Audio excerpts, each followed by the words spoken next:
I think we have Dr. Bob on the phone here. Fabulous. Bob, are you there, Bob? Yeah, good. Yeah, good evening. It's Bob, KK60K. I'm at Hurt Island, okay? Man, you're down at Hurt Island. Bob, man, you're coming in good for it to be so cold and so far away. How was your trip? Well, it was surprisingly gentle.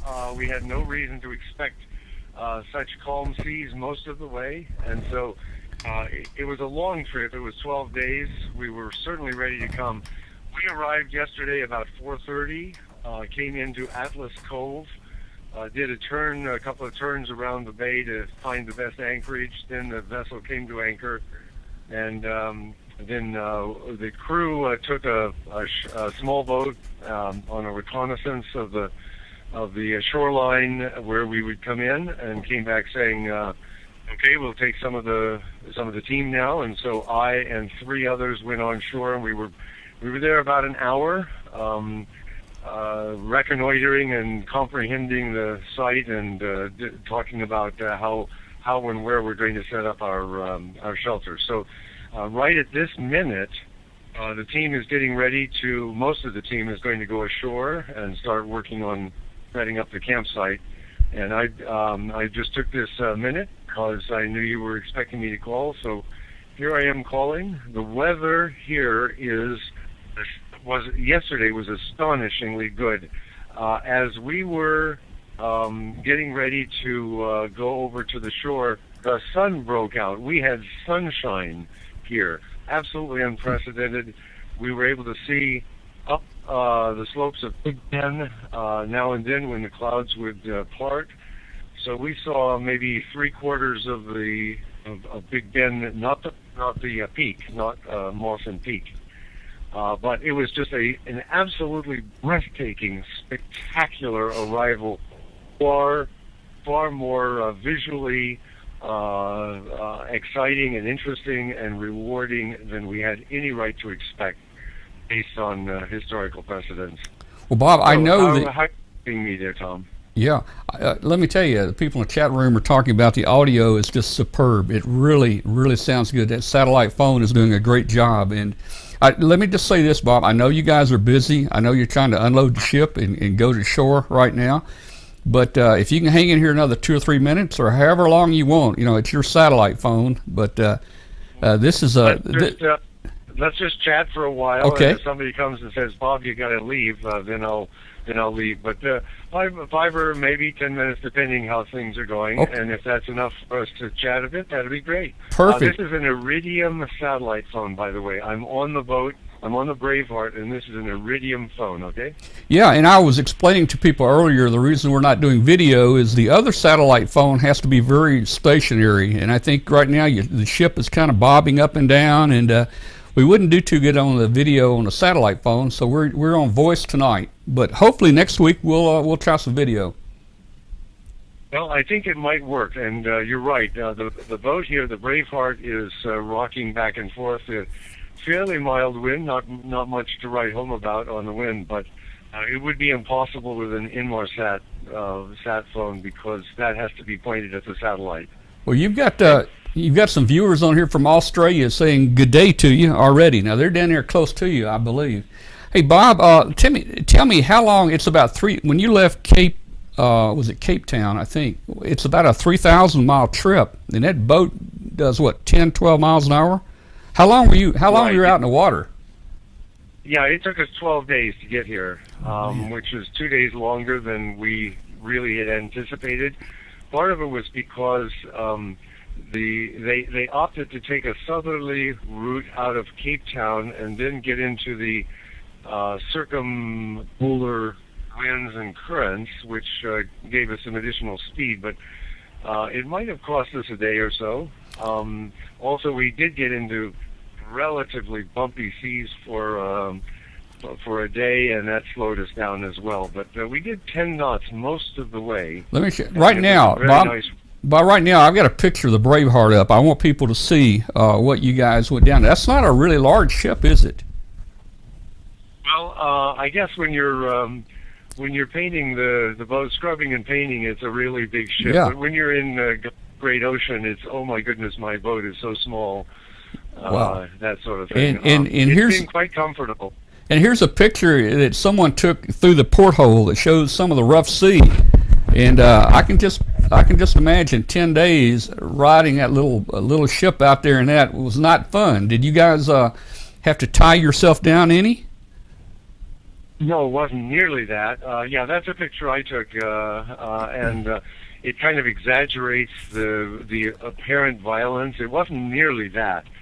In fact, in our bunks, which are mostly midships, it was really quite comfortable, sort of like rocking to sleep. The challenge is kind of standing upright and walking around. You might be walking down a corridor, and suddenly the boat heaves to port, and you're slammed against the bulkhead, or you've got to keep your balance in some way. But really, for this kind of a boat in the Southern Ocean, this was an astonishingly gentle ride, and we kind of thank you, God, for giving us a break. Okay. I tell you, and here's a picture of everyone standing on the front of the boat. I guess that's the team right there. Looks nice and sunny. Okay. I would imagine that was taken in Cape Town, that was in Cape Town. Yep. Yeah. That was right before they left. Yeah. Now, for people wondering where you are right now, I've got the map up that shows Antarctica there, and you're just a little bit on this map. Well, I'm going to say on this map it looks east, but everything is north from the South Pole, isn't it? Yeah, that's right. Now, it's easiest to find if you have a map that's centered on the Indian Ocean. And if you can find India and go to the tip of India, that's far north, and then go exactly south toward the South Pole. Yeah. About 1,000 miles from Antarctica, that's where Heard Island is. It might be easier to see the Kerguelen Islands, which are much larger. And so it's from the Kerguelen Islands, it's about 250 nautical miles, mostly to the south, slightly to the east. So Heard Island is at 53 degrees south, 72 degrees east. We've already had tons of interest on our Facebook groups regarding this. Everybody's wanting to know, when you're going to start, and they've been following you. Tell us a little about some of the things you did on the way down. I think you put some buoys out in the ocean for NOAA, maybe. And what scientific work? You're a scientist. What other scientific work will you do while you're on the island? Well, Tom, I would love to describe that. We have so many projects, I probably should not get into it, but let me, right now, we'll talk about it more later. But I will mention the buoys. We carried about 16 buoys for NOAA and for the Woods Hole Oceanographic Institute. And we deployed about a third of those, or maybe half of them, on the way at predefined longitudes. These buoys can be tracked on websites.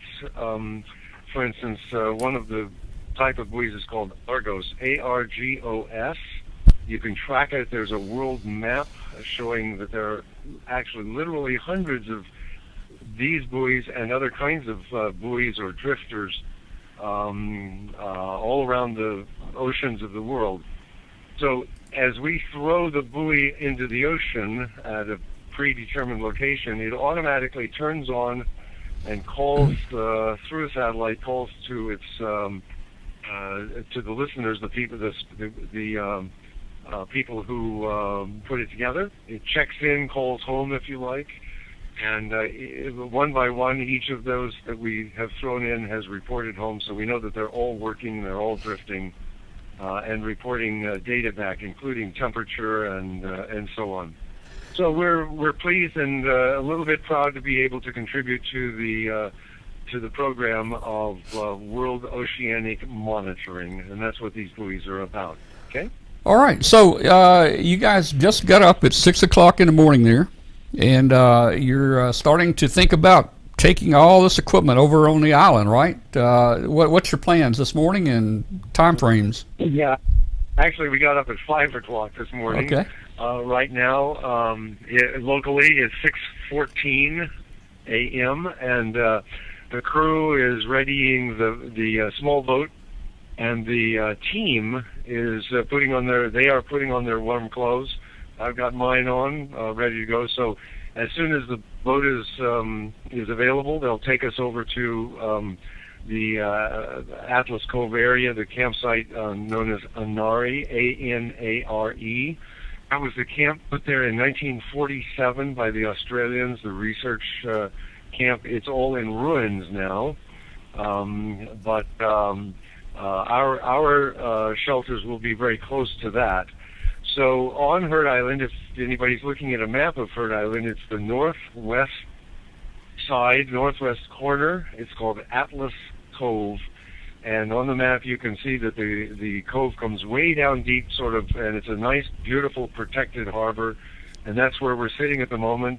Right now, it's just coming light. The Terminator's coming across, so it's not full daylight yet, but it's certainly easy enough to see, and we're getting ready to leave. In minutes, I will be in the boat on my way to Hurt Island. Okay. Okay. I have a real go ahead. quick question.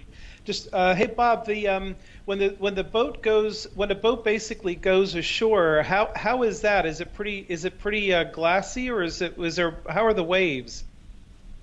Well, that's a good question. Yesterday it was totally calm, and looking out the window this morning, right now it's very, very gentle swells. I would call it almost totally calm. So the boat ride was essentially nothing. It was just a boat ride at Disneyland, if you like. To get on shore, the boat crew elected to bring us into a rocky point. It's called Wharf Point. It was easier for us to step off of that boat onto the land, onto the rocks, than it would have been to land us a little further down in on the long beach. There's a very long and very shallow, sloping, sandy beach. It's very gentle, but it's so gentle it's not as easy to get the boat in. They have to jump in the water and pull the boat in. So they just drive up, put us out over the bow of the little boat, and then drive on, and then we're up to our own devices on the island. We have to walk about 1,000 feet to where our campsite will be from where they put us on shore. So Bob, the boats that you use to get to the island, are they like a rubber boats? Are they wooden? What do you got there? They're rigid hull. They're not rubber inflatables like Zodiacs. They're larger. Well, they're the size of a large Zodiac, but they are rigid hulls, and that's one of the reasons why they opted to drop us at a kind of a rocky shore where we can step out, rather than beaching the rubber craft on the So one of the several people are asking, how are you going to get that ATV four-wheeler over there on the shore? You guys just going to pick that thing up and manhandle it? We're going to let the boat crew do that. Oh. They're very confident that they can do it. There's 5 crew here on the boat, including the skipper, Matthew Jolly.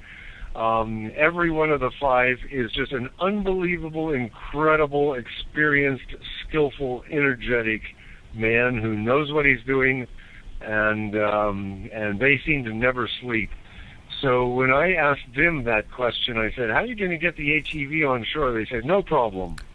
And I left it at that, okay? Well, yeah. Hey, if they say they can do it, they can do it.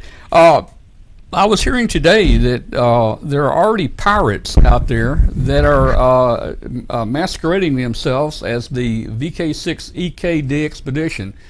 So people are already making contacts with VK0EK, but they're making with the wrong people. What do you got to say about that?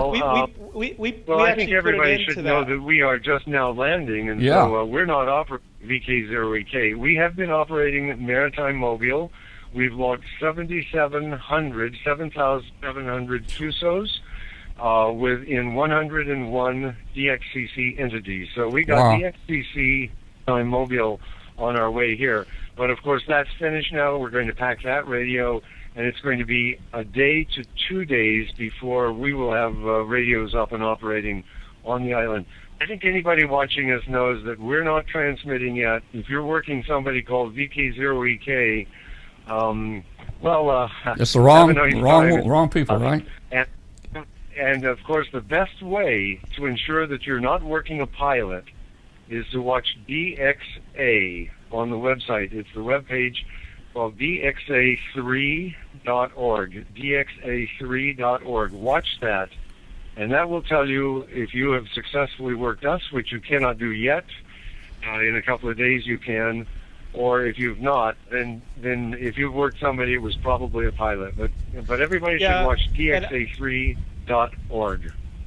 Yeah, and this is Rich. I'm going to actually change the banner on vk0ek.org and say QRV, so it'll be very clear when we're QRV. There's no guessing, no guessing, no grapevine. Okay, Bob, you still there? I think we may have lost Bob. I think we lost Bob, but you know what? I think we had a good conversation with him here. Yeah. It worked out a lot better than I thought it was going to be. He, maybe a penguin bumped up against the, against the satellite phone. I don't know.